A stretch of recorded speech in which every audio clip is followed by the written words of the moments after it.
Steve Brine is a Conservative MP for Winchester and is stepping down at the next election. Over on Times Radio, he did what they call an exit interview, which is a bit of a chat about the current state of the party, their reasons for stepping down, and the sort of thing you do when you're leaving a job. I'll put a link to the full interview in the description so you can have a watch if you like. But the thing that jumped out at me was when he started talking about his previous bosses. It's clear from the interview that he's got a lot of love and respect for Rishi Sunak. He also does try to claim that the Tories didn't crash the economy and they are actually good financially. To which I'll give Matt Chorley his due, he did call him out on it. And he was very scathing of Liz Truss, which makes you wonder if that's the consensus within the Tory party, but it's not something that they can outwardly say. Kind of makes you think, are they all just laughing at her? So, Steve, I'm going to take you through some of your former bosses, and I want you to sum them up in a word, if you can. Theresa May, in a word. Challenged. She was challenged by Brexit and derailed by Brexit ultimately because some people in my party couldn't accept her compromise. She was then obviously replaced by Boris Johnson, if you can sum him up in a word. Unsuitable. For the job of Prime Minister. For being the job of Prime Minister. Very suitable for campaigning.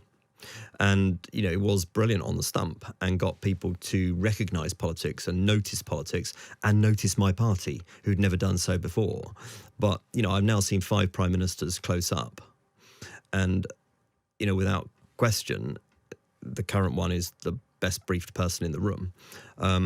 Boris has his strengths, but I don't think leading a government in the 21st century was one of them.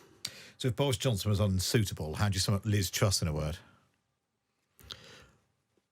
Well, without a space, wrong choice.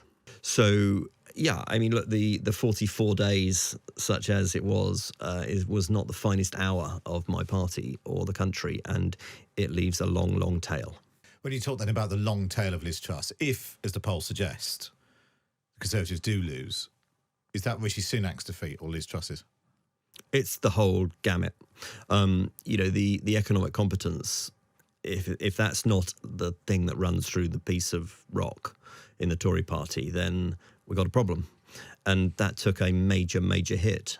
And Rishi and Jeremy are doing their utmost to turn that round. And when people say, well, we've crashed the economy, no, we didn't. There was challenges to the economy without question, and the markets had their challenges with it. But, Rishi and Jeremy are grown-ups in the room. They've stabilised the economy. Inflation is coming down, and I suspect will be at target by the time of the election. The thing is, though, that Rishi Sunak said during that Tory leadership contest in 2022, if you do this to Liz Truss, you will crash the economy, mortgages will go up, you'll lose control of inflation, you'll lose control of the nation's finances, unfunded tax cuts will not work. And that's exactly what happened. He was proved right, but that's now the legacy the Tory party that chose her has got to live with. Well, the membership chose her. The MPs didn't. I mean, the MPs chose Rishi Sunak. So he was right, wasn't he?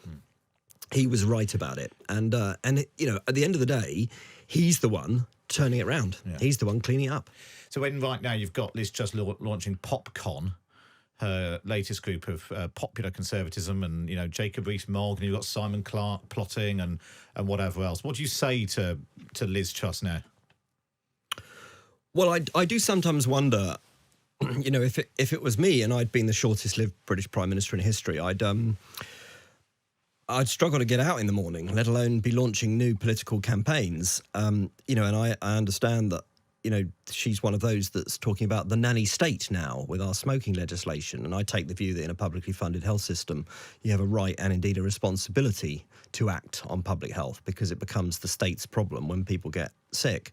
So, to those that are out there with a view who are really just trying to define what they think will be the defeat so that they can pin it on Rishi and then move the party to where they want it to be on the right, unelectable place, FYI. I would say, take some time out and go somewhere else and let those of us that are actually with Project Rishi and those who are running the government right now do the job, because Isaac Levido, who's the strategist, is dead right. Divided parties don't win elections. Liz Truss is trying to make a bit of a political comeback. Not really sure what for, but in doing so, she's trying to rewrite the narrative.